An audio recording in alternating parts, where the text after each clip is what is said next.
Hello everybody, this is Kanisha. This is Kanisha the creator, and today I am going to be telling you more of my fanfic. Now, if many people of you have catch up on my channel, like in my subscribers, hang on. I wanted to say thank you to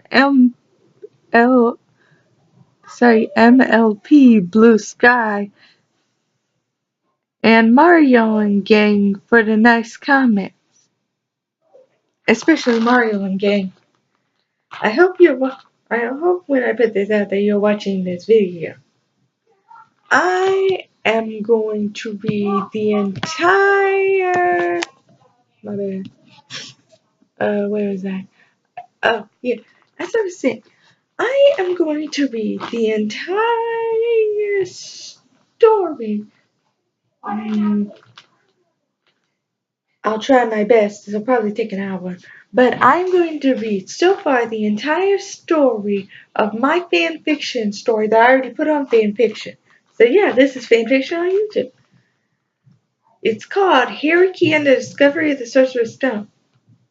Let me tell you, I'm really surprised at how many subscribers are, how many views are on here. There's 663 freaking views on here. I did not expect it to become this popular, but then again, this is a fan fiction about Harry Potter, so like Harry Potter fan fictions, they're really strong. I'd like you to make one Harry Potter fan fiction and not expect it to be popular. I tried my very best to like make it still feel like a Harry Potter story, but then make it into my own. Like I hate taking away stuff that J.K. Rowling works so good on. I like J.K. Rowling. She is the most amazing writer I have seen. Like how she came up with Harry Potter amazes me to this day. By the way, I watched the movies first, then I read the books. I just want to inform you on that because some of the stuff has the movie information but doesn't have some of the book information. And then like later seasons, like later chapters that I make will have more of the book stuff, and then the movie stuff will have completely disappeared. Just in case you people be confused by that, I just want to tell you that right now that will happen. Oh, and right now I'm kind of on my knees because at first I was going to do it where I was going to stand right here and you see my store. You see right on my side, my camera is right here on the side of my computer, and then the other side is my story. Now I was going to read. Now I'm going to just read my story right here while looking. Well, while looking at the camera. So without further ado, hang on.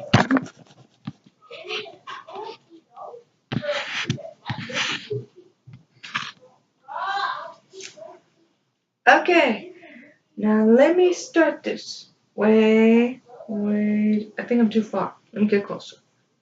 No. How about I shoot this?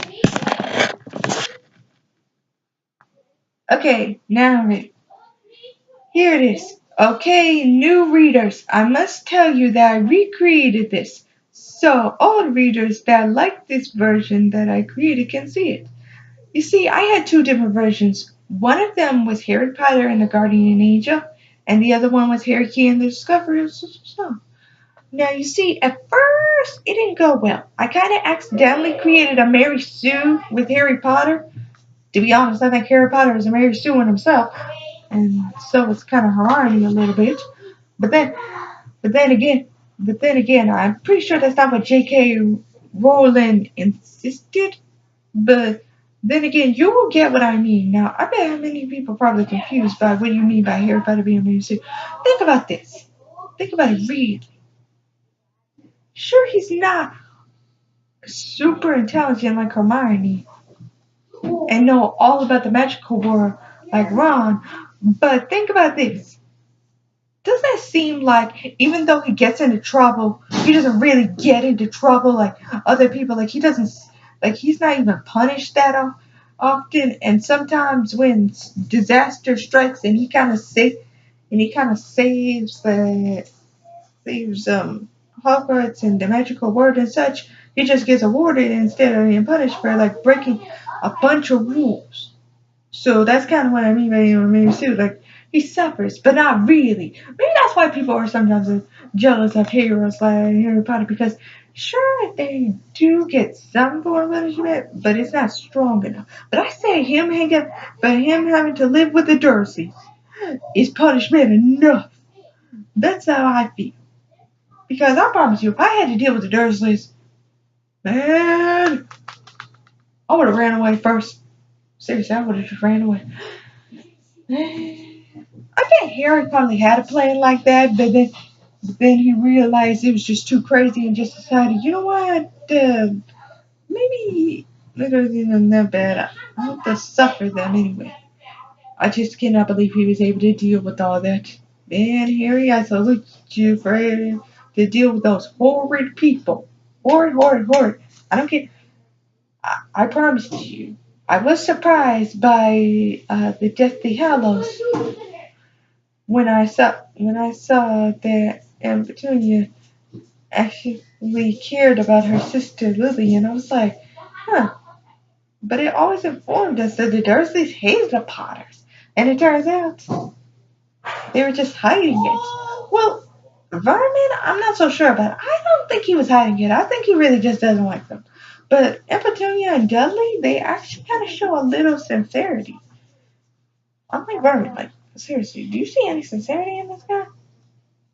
Tell me, because I don't. Anyway, let me continue this.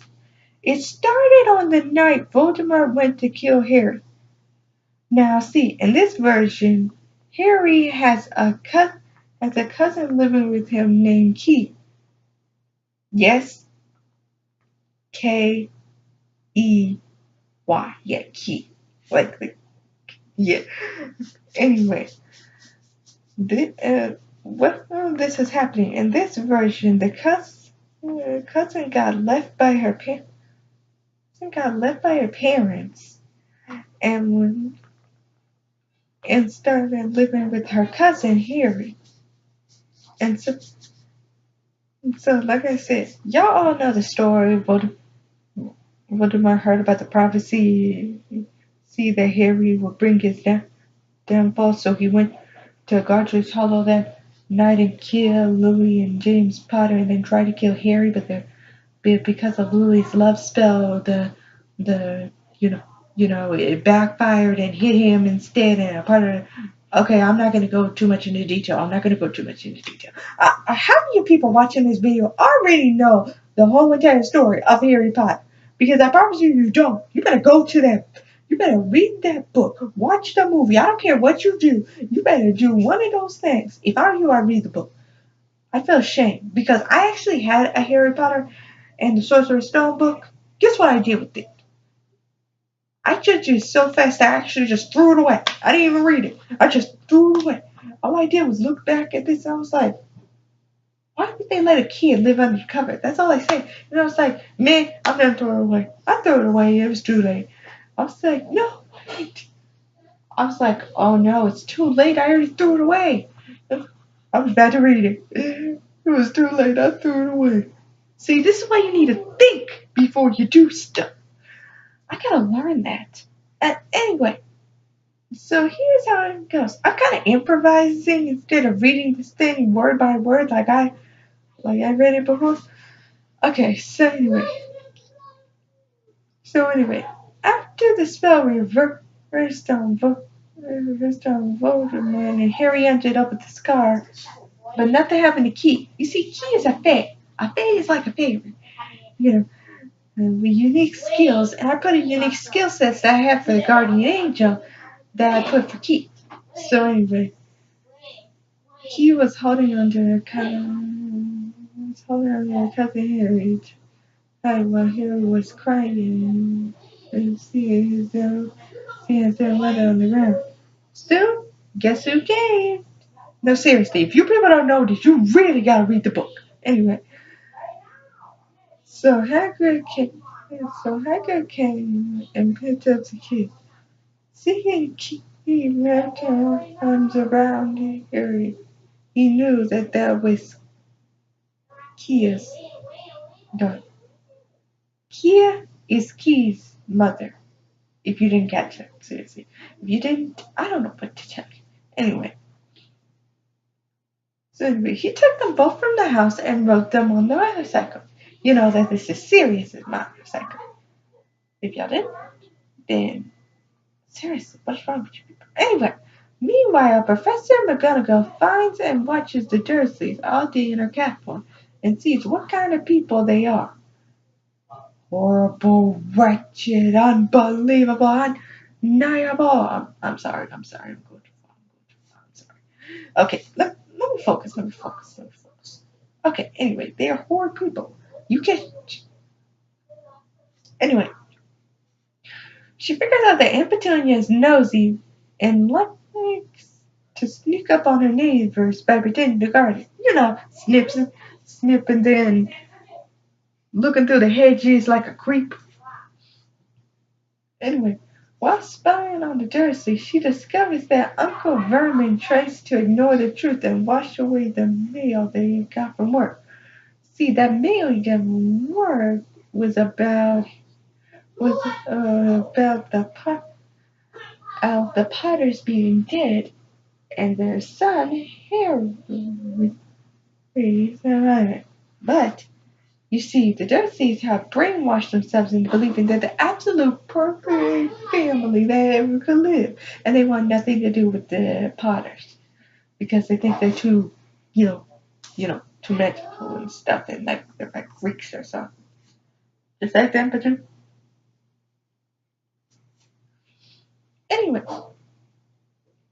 Anyway, after spying on them most of the day, night finally comes, which is when a tall, mysterious man showed up.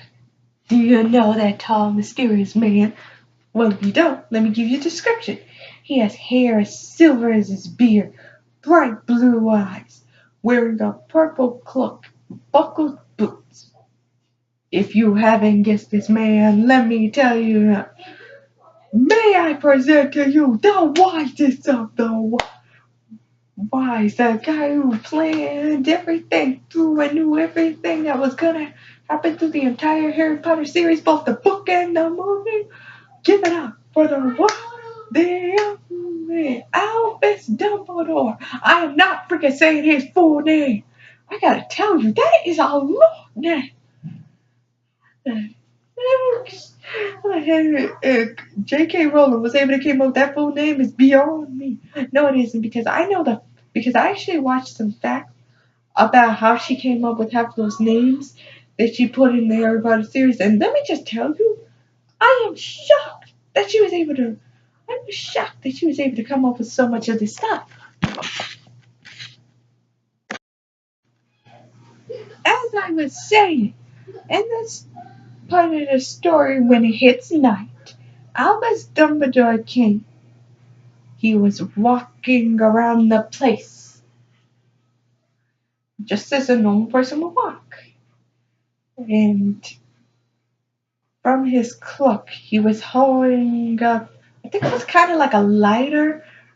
I know it's called a deluminator, but like when you look at it in the movie, I think they even described it in the book the same as the movie, like it looks kind of like a lighter. And so he opened his thing, it's like, and then lights from all this, from all the streets coming to the deluminator. And then he closes up.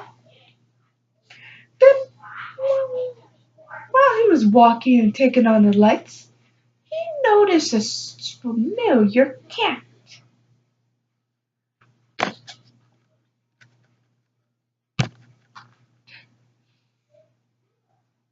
Then, as he looked at the cat that was on the sidewalk, he said, "Well, hello, Professor McGonagall. I should have known you'd be here." I think I like the movie's version better when it says, "I should have known you'd be here, Professor McGonagall." Ser- seriously, I know it's just switching it around, but it sounds better. Don't you think? Don't you think it sounds better? Because, to be honest with me, it sounds a lot better. I don't know. I don't know why they just switch sometimes with the movies, sometimes they would add stuff that was never in the book, or sometimes they'll switch it around, or sometimes they'll leave out stuff that was in the book and just put different stuff for the movie. Okay, and after Dumbledore stated who the cat is, the cat turned into a woman with black hair and a tight bun, wearing square glasses and an emerald cloak. Now, obviously, you would guess what he said. How did you know it was me? Asked Professor McGonagall. Why, Professor, no cat could stand so still like you were doing. I added that, answered Dumbledore. Next, a woman with long brown hair, sunglasses on her head, wearing an orange cloak. This is an OC that I created. Appears and walks next to Dumbledore and McGonagall. This woman is Abigail Mills. Like I said, this is a person I just created. A close friend to the professors and was close to many people as the great traveler, aka Kia's mother. Yes, Kia was the mother of Ki. Many know her as a legend for helping all kinds of people. Magical, muggle, it could be anything. Does she help good or evil? I will not tell you. You will have to wait till story two. Not no chapter two. Story two. Story two I will tell you if she helped the good or the bad. Because you see, I'm kinda gonna do a continuing series on fan fiction where I show like hang on. Okay, here we are. I'm back. Okay, anyway.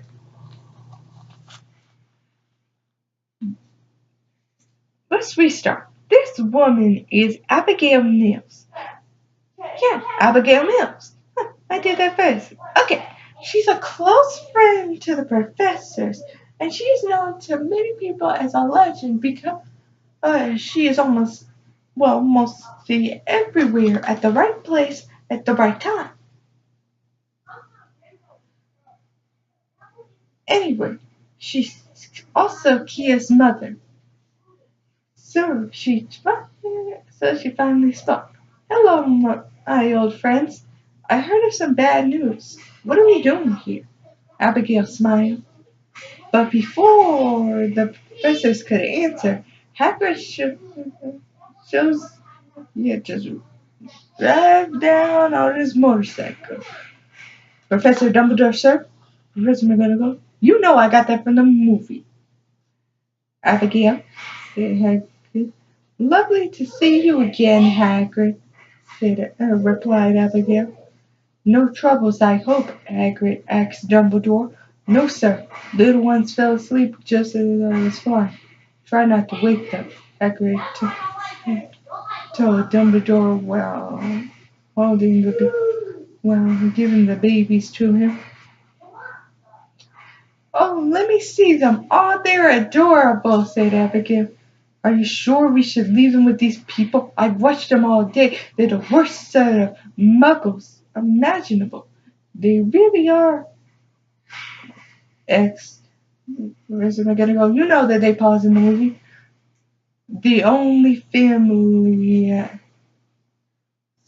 Dumbledore. Sounds like a sticky situation.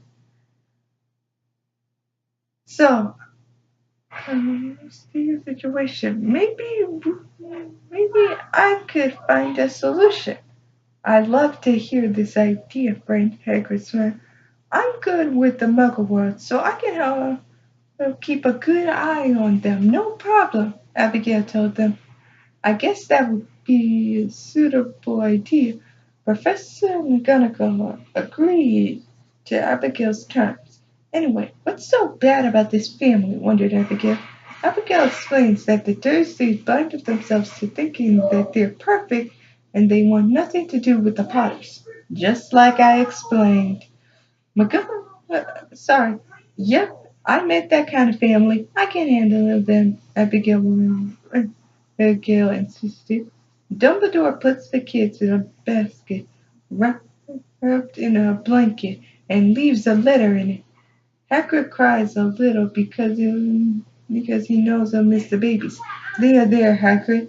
It's not really goodbye, Dumbledore assures Hagrid. Good luck, kids. Good luck, Abigail, Dumbledore wished. Before... Oh, I meant to tell you this. So, I added a little extra something to change it up a little bit. Now, before I end this thing, I have to tell you about how Abigail got along with the kids. Just like with Miss Fig. If y'all don't know who Miss Fig is, I promise you, read the book, for goodness sake. Anyway, this part that is kind of spin-off of the moment is Abigail having to take care of the kids. This starts with the Dursleys sending Key and Harry at age 5 to a house which is around the corner. Abigail comes from inside of their house and says, "Hello, keep an eye on them. They cause a lot of trouble," Vernon warns Abigail. "I can handle kids," said Abigail while smiling. "They're different," Petunia assures Abigail. Dudley is with his Vermon's sister. Just if you're wondering where he is now. Anyway, after that, the Dursleys are gone. Abigail gives a tray of cookies. "So anybody want cookies?" asked Abigail. "Who are you?" asked Keith. "I'm Miss Miller. I'm like your aunt and uncle. I'm nice," Abigail told Keith, knowing she doesn't trust many people. "Okay," said Harry. Through their time together, Key and Harry play games, eat snacks, and even be laughing. This starts a beautiful friendship. Hope you enjoy the next chapter. That's why I'm gonna go to the next chapter, but I gotta go. Hello. This is chapter 2 of Harry Key and the Discovery of the Sorcerer's Stone. Here I go. Let me tell you about chapter 2. Well, let me start by explaining the personalities of these of the nice people and the mean people. I will only be explaining the people that you need to know about in this chapter. I will not be explaining anybody else that comes in later in the chapter. So don't ask. Now, anyway, let me explain the personalities of these very important people that live in Privet Drive. Mostly the Dursleys, Harry, and Keith. Key is clever, creative, and always keeps the Dursley in check, even though they try and make her life a living. She has long black hair, blue eyes. Well, she's skinny, she wears glasses, and has hidden powers. But I won't tell you about those hidden powers till chapter 3. Or is it chapter 4? You'll figure out soon. Anyway. And Petunia, she likes to keep up the news. She's always up early and always keeps an eye on the neighbors.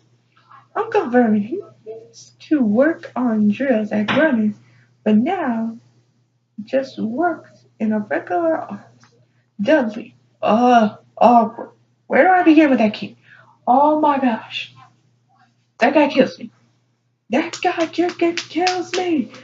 You cannot tell me anytime y'all have seen Dudley that he's not freaking annoying. That kid is so annoying. They need to make a dictionary. They need an entire book on how annoying that kid is. Seriously. They need to stop spoiling that kid because that kid always got on my nerve. Like, I promise you, when I started the Harry Potter movies, I didn't know who I hated.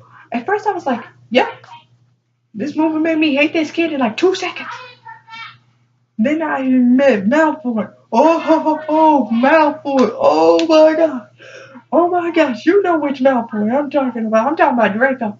Oh, man, I was having a competition on which one I despised more.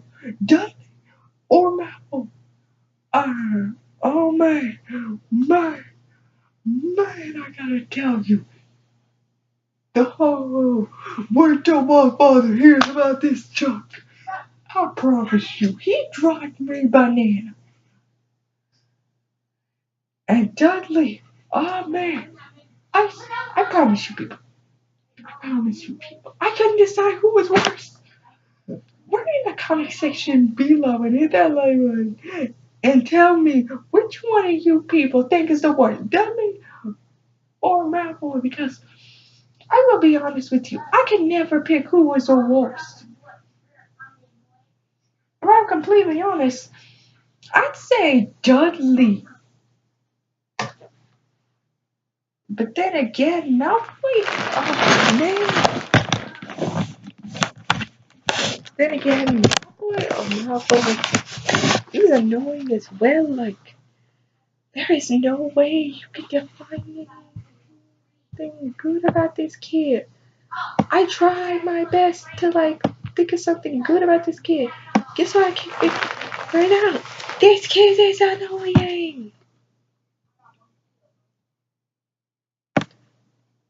I think I almost found something that I like that I liked about Draco, but I lost it. Anyway, let me just put the description. He is annoying. He is a freaking bully. He is a gay. And let me just tell you, he is the most spoiled brat you ever meet. Just watch the first movie. I promise you, I've never met a kid that annoying. I'm glad that in the movies they skipped that part where Harry has to hang out with the Dursleys all that summer until school comes. Like they skip most of the part that makes it seem extremely long. Anyway, anyway, you obviously know this story takes place when both of them when both Harry and Key are 11 years old. So the story starts in the morning, where Key writes down methods of making the Dursleys pay the price for their appalling behavior. You see, uh, um, a friend of mine on fan fiction helped me write some of this, and then I added a few stuff for it. So anyway, let's see. Throw them down a garbage like in Willy Wonka. Ooh, maybe push them in a chocolate river and have them sucked into the pipe. Ah, have them eat the bubble gum and make them into blueberries. I like the blueberries idea. That's not Key saying that. That's me saying it. I like the blueberries idea. I like to see them as blueberries. I'll be cracking up on the floor. Never stop laughing. I'm laughing right now. It's not even happening. Sorry. Okay, anyway. Key muttered, Keys! Uncle Vermin screamed. Key rolls her eyes in annoyance and walks into the living room. Get the mail, Uncle Vermin says. Once Key grabs the mail, she finds out their mail is for her and Harry. This surprised her because they never got mail before. This I'm adding to it. This isn't really in the story. Anyway, Harry called Key, then grabs his arm and pulls it into the cupboard. In the cupboard, Key shows Harry the letter. What's this? Harry wondered. A letter from a place called Hogwarts with a list of school items, Key replied. Key noticed something else in the envelope. Keys. Key. I know you won't remember us, but we want you to know you're a fae, Key read out loud, and the necklace appeared. A what? Asked Harry. It's like a fairy. This is crazy. But the letter is legit, Key noticed. Aw, man. Why do I have so many periods? There should be commas. Anyway, sorry, I just noticed a few stuff. Then, that would mean it was from your parents, Harry figured out. But why now? Why shouldn't this... Where was I? Oh, yeah. Why now? Why send this to me now? Asked Key. Key, this letter is 10 years old. Harry noticed, looking at the date. That was the year we were sent here. which means this must have been days before we were sick. Here, Key pointed out. But if you're a Fae, then why was I sent this letter? Asked Harry. You must be a wizard, Key guessed while, pasting around the floor. And you're going with this, Harry wondered. No, I'm thinking this is completely crazy, and if it is real, I bet the Dursleys know, Key answered. Now, Key has a little bit of my personality. Key has a little bit of my personality because I feel like I tried to imagine myself how I would be like if I was living with the Dursleys. And I could totally see myself in Key. Like, seriously. At first, it was that the next. Actually, I even put my name in the first story of Harry Potter and the Guardian Angel. Her name was Ganesha and she was a Guardian Angel instead of being a cousin. But people that like this story wanted it to be more believable and wanted it to be more. So they decided why not Ganesha be a family member? So I said, okay. So I decided to change Ganesha's name. I was gonna make it Kia, but then I decided to make Kia the name of the mother of Key. I don't know where I got the idea of Key from. It just came to me. I don't know why. I don't know why. I just came up with the name Key. It was just so weird. Anyway, Key sits down on the bed, thinking of going through this when Harry opened the necklace. Are you okay? Harry asked concerned. No, maybe. I don't know how to feel. All this is just bewildering, Key responded. I've never seen you like this. You believe this, asked Harry? Kind of. It's hard to explain, Key tells Harry. Harry shows Key a picture of her and him as babies that was in the necklace. We've always been great friends, said he. Yeah, wait, there's something on the back. Harry noticed. Again? What's with these things showing stuff on the back? Replied Key. At that moment, they looked at the back of the letter, which makes a flashback for. In the flashback, it's a few months before the incident at Godric Hollow, where James and Lily Potter are at Kia's house.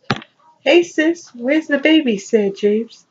With our father. Hey Lily, Kia answered. James takes Harry and puts him next to Key, who's playing sorry, who's playing with blocks. So James sits next to Kevin, a man with short brown hair, white skin, wearing a white shirt, blue jeans, and yellow shoes. No sign of powers, Key told James. Kevin, she's still young, James reminded Kevin. I know, said Kevin. At the table, Lily and Key are talking to each other. Are you sure you want to do that? Asked Lily concerned. It's the only way to protect her. If they find us, our child will be in great danger, Kia explained, holding a necklace that has a blue stone in it. I say you should have destroyed that stone. I just don't know if the child is worth the trouble, said Lily. The stone is an experiment which was invented by Kia and Kevin that would give people, mostly witches and wizards, double the power they already have. I understand your concern, but we need this. So can you take care of my daughter? Said Kia. All right, but where will you go? Lily wondered. To our homeland, Kia answered. Really? But that's the reason you came here, was to have a normal life like us, Lily remembered. I know, but that's the only place they won't expect us, Kia and figured out. Okay, but please be careful here, and Kev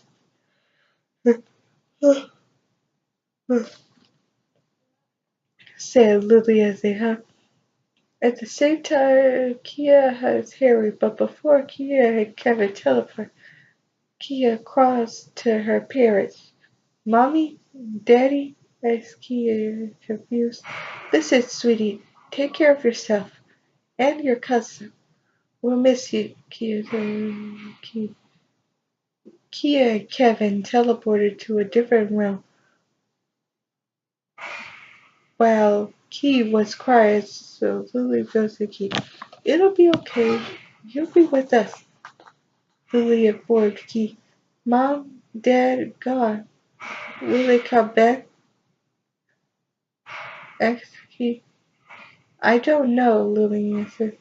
Key wiped her tears and hugged Harry. That's when the flashback ends. The point of that flashback is to explain that Key is James Potter's sister and what happened to and it also explains what happened to Key's parents at the same time. It doesn't fully explain, but it explains good enough. Back in the present, Key and Harry are amazed to find their cousins. My mother was your dad's sister and we're cousins? Key remembered from the flashback. I don't believe it either, Harry said. A few days they pretended the letter didn't happen, but the letters kept coming. Sunday morning, they're in the cupboard talking to each other. Harry, we can't keep pretending the letter don't exist.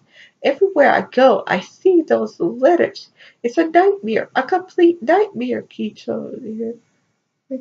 You're right. I guess we should have seen this coming with the whole us being magical beings, Harry whispered. I know, sadly I know. Let's go, he whispered back. So they go to the living room where they get, I'm a vermin. I don't know what it is, so I just said cookies. And Key sneaks one. Key, what's the matter? Asked Harry, noticing a strange expression on Key's face.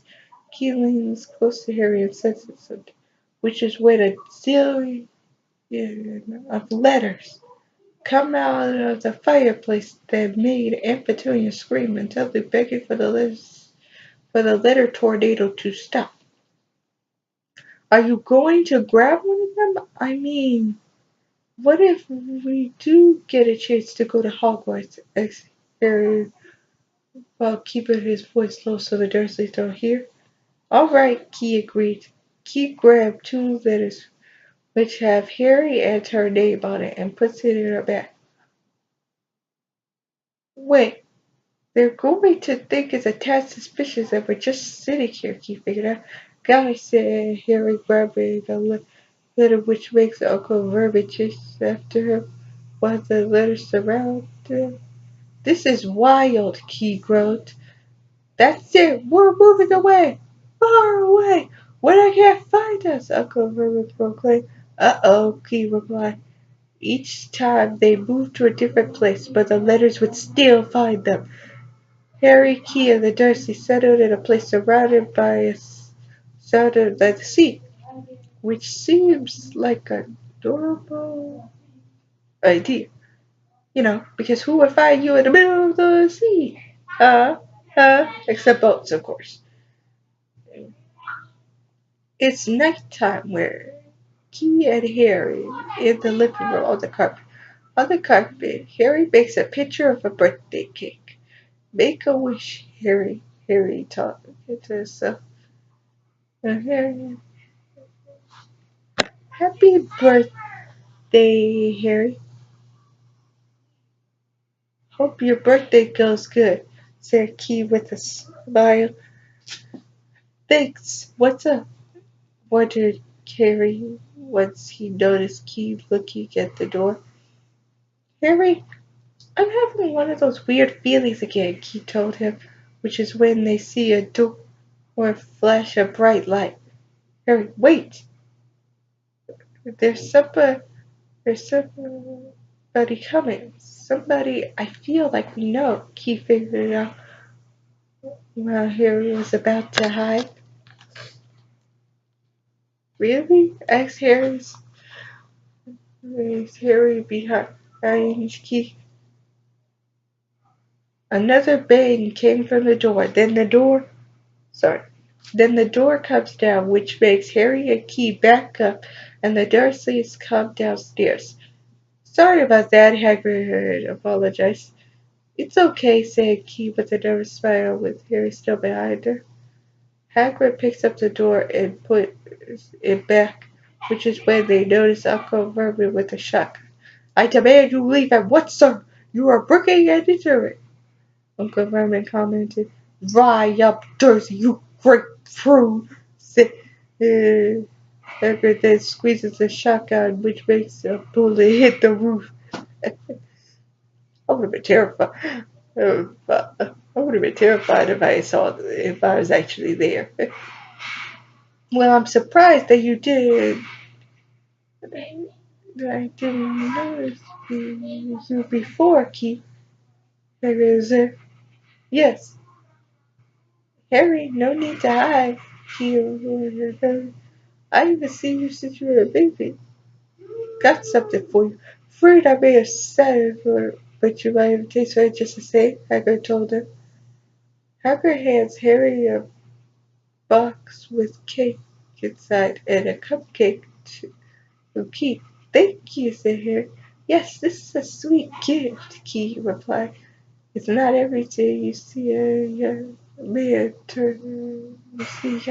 turns 11 now, do, said Hagrid. I probably put that wrong. Harry puts down the box while Key eats her cupcake, making sure Dudley doesn't eat Harry's cake. Excuse me, but who are you? Asked Harry as Hagrid sits in a chair. Ruby Hagrid, keeper of keys and cribs at Hogwarts. Hagrid introduced himself. Of course, you know all about Hogwarts, assumed Hagrid.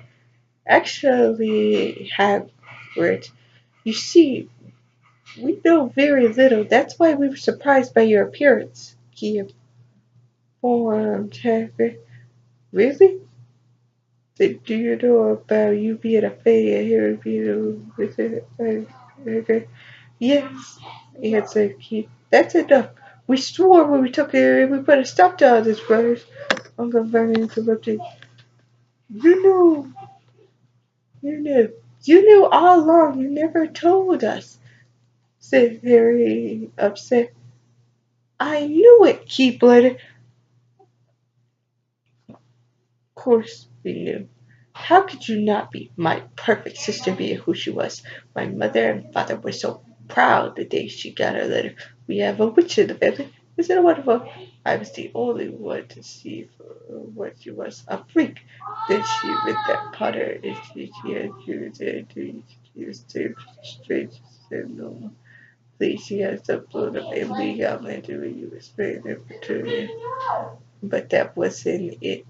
Like a Reverend Jordan. Um, with that uh, his sister disappeared and left us with her daughter. I went to end it. I'll probably write that down in this story because I didn't put that in the story. Blown up. You said right here the car crash there here. I don't believe this, said Key. Well, Key mumbled under her breath. A car crash? A car crash with Lily and James Potter? This is an outrage. It's a scandal, Hagrid blurted.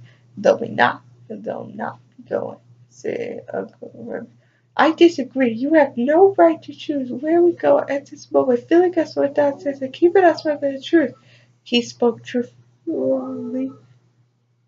Then Key notices Dudley is eating Harry's cake, which is when Hagrid uses an umbrella that gives Dudley a pigtail, which made the Dursleys rush out. That was my favorite part of the movie. That really was my favorite part of the movie, just seeing them run out. I was cracking up. Ooh, I'm still cracking up thinking about it. If only I could show y'all me watching a movie. But anytime I put anything Harry Potter related that is not a fan fiction thing, they take it off. They immediately take it off. Unless I'm just talking about Harry Potter. If I show a video, they'll just cut it off. I appreciate it if you didn't tell anyone at Hogwarts about that. Strictly speaking, I'm not allowed to use magic, said Hagrid. Okay, said Kina. We're a bit behind schedule. Let's be off. Unless you'd rather stay, said Hagrid. Oh, he puts the door back down, then leaves the place. Let's go, said Key with Harry following her. The next moment, Hagrid, Key, and Harry walked through the streets of London.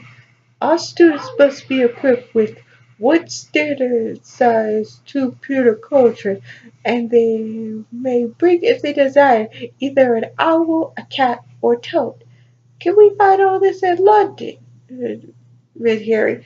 The part about London, that was the part of it. If you know where to go, said Hagrid in a quiet tone. They go to a corner store and enter the Leaky Cauldron.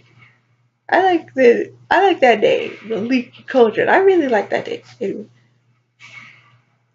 as they enter the place, there is music and people talking. Ah, Hagrid, the usual, I presume, said Barkeep Tom. It's probably Barkeeper Tom. I don't know why I just put Barkeep. No thanks, Tom. I'm on official Hogwarts business here. You're helping young Harry and Key here buy their school supplies, Hagrid told his friend. Bless my soul. It's Harry Potter and Key Walker, replied Tom. This is how the pub goes silent. A man comes by and shakes Harry and Key's hand. Welcome back, Mr. Potter, Miss Walker. Welcome back, greeted the man. A witch comes and shakes their hands as well. Doris Crockford, I can't believe I'm meeting you at last. A man in robes with a turban on his head appears. It is Professor Harry Potter, Keith Walker. Can't tell you how pleased I am to meet you. Quirrell shivered. Hello, Professor. I didn't see you there. Harry Keith. This is Professor Quirrell. He'll be your defense against the dark arts teacher at Hogwarts. Oh, nice to meet you. Chucked, said Keith. Hagrid holds out sorry, I don't know why I said Hagrid. Harry holds out his hand, but Quirrell avoids it, which Keith finds suspicious. Interesting. I'm getting a strange vibe from him, Keith thought. Well, must be going. Lots to buy. Why did I say buy? Sorry. Lots to buy, said Hagrid. Goodbye, said Harry. See ya, said Keith. They exit the leaky culture to a bar. See, Harry, keep your famous. Harry and keep walking to the alley just beyond the leaky culture. But why are we famous? All those people back there, how is it they know who we are? Asked Harry. I'd like to know too, said Keith. I'm not sure I'm the right person to tell you that, Harry, Keith said. Hagrid pulls out his umbrella and taps a few bricks on the wall. The bricks begin to move, forming an opening to walk through. Welcome, Harry and Keith, to Diagon Alley, said Hagrid. While they're walking through Diagon Alley, Hagrid points out various shops to Harry. Whoa! Exclaimed Keith, then shakes it off, on trying to focus on important things. That's where you get your quizzes. Oh, and over there are all your bits and blobs for doing wizardry. Like I pointed out, they passed by a broom shop with the new numbers in the window. It's the world's class racing broom, said the first kid. Wow, look at the new Nimbus 2000. It's the fastest model yet, exclaimed the second child. That's probably from the book because I definitely do not remember the movie because it said in the movie, wow, the new Nimbus 2000. It's the fastest broom yet. That's what they said. But Hagrid, how am I to pay for this? I haven't any money, asked Harry. Well, there's your money, Harry. Greek gods, the wizard bank ain't no safer place. Not one, except perhaps Hogwarts, said Hagrid. Hagrid, Harry, and Key walk along the main corridor to Gringotts. On either side of them, the goblins are hard at work. Hagrid, what exactly are these things? They're goblins, Harry. Clever as they come. First they come the goblins, but not the most friendly of beasts. As they closed, Hagrid told Harry. Odd, I feel danger, he thought while observing the area. Mr. Harry Potter and Miss Q Walker wishes to make a withdrawal, said Hagrid to the goblin. And does they have the keys? Asked the goblin. Wait a minute. You got it. You got it here somewhere.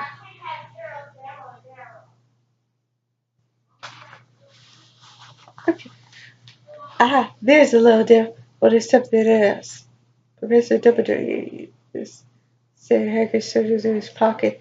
Hagrid hands in 2 keys and a piece of paper. It's the key from you-know-what to vault you-know-which, said Dumbledore. Very well then, said the goblin. The goblin takes them to the vault while Hagrid is holding a lamp. Vault 687. Lamp, please, said the goblin. Key hands the goblin the lamp, and the goblin unlocks the door. Vault 700.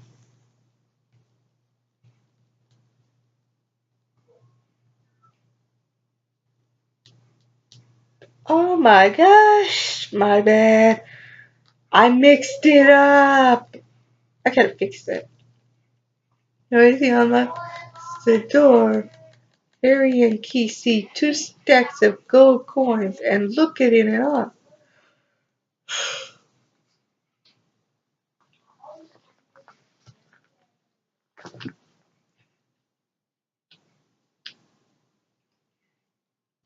Vault 6, Vault 713, said the goblin. What's in there, Hagrid? Asked Harry. Can't tell you, Harry. Hogwarts business very secret, answered Hagrid. Stand back, said the goblin. The goblin rubs his hand down the door, which unlocks the special locks in the vault. Oh, I forgot to say when they were looking at the huge deck of coins. Here's the reply. No way! Harry and Key exclaimed. Did you think your parents would leave you with nothing, did you?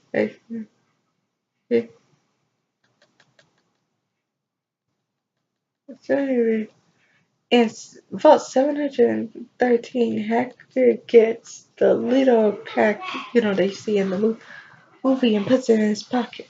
And that it's Harry and Key to keep what he saw a secret. And Harry and Key agree. So during their journey of shopping for school supplies, Key notices a mysterious group of kids near a broken down shop. Key with her cousin and Hagrid aren't looking, follows the group. The group goes inside the shop. The people that go in there as are shown as mostly normal people. Instead, there's one, except they're not in clothes. There's one girl with hummingbird wings, one boy lifting weights, one girl doing gymnastics, a ferret about the size of a dog, and twins that can shapeshift. That wasn't it? There's a tall girl with brown hair wearing a jacket, pink shirt, blue shoes, and no, blue jeans and red shoes. All right, Face, this meeting will come to order, announced the girl. The other kids sit in their chairs with their full attention on the girl leader. The girl leader talks about since system always meeting in this secret place. This place is to remain a secret, isn't it, visitor? Said the girl. Key notices the girl meant her as a visitor, which made Key get down from a hiding spot. The girl leader introduces herself as Kenny, Keni, Kenny.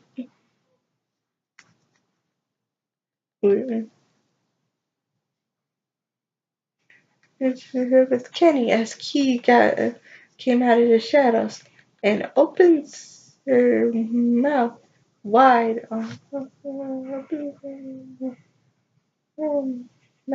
wide along with the other kids, which is a simple way of saying they gasp. You're Key Walker. Oh my gosh, oh my gosh. It's so great to meet you, exclaimed one of the twins. This twin is a girl with blonde hair wearing a red dress. Seems to say this one's name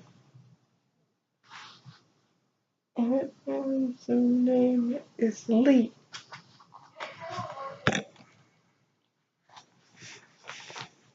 The other twin is a boy with blonde hair, blue shirt, black pants, and white shoes. His name is Quinn. The girl leader has red curly hair wearing a white. The girl leader slash Kenny has red curly hair wearing a white dress and heels. The girl with hummingbird wings has phoenix-like hair wearing an orange jacket, white shirt, blue pants, and red shoes. She is known as Betty.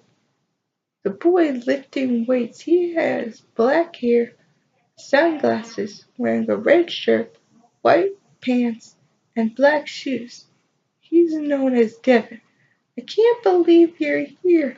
I always dreamed it, but I never thought I'd actually see you, said Lee. Well, it's a pleasure to meet you. Maybe we could go out for a smoothie, suggested Ken.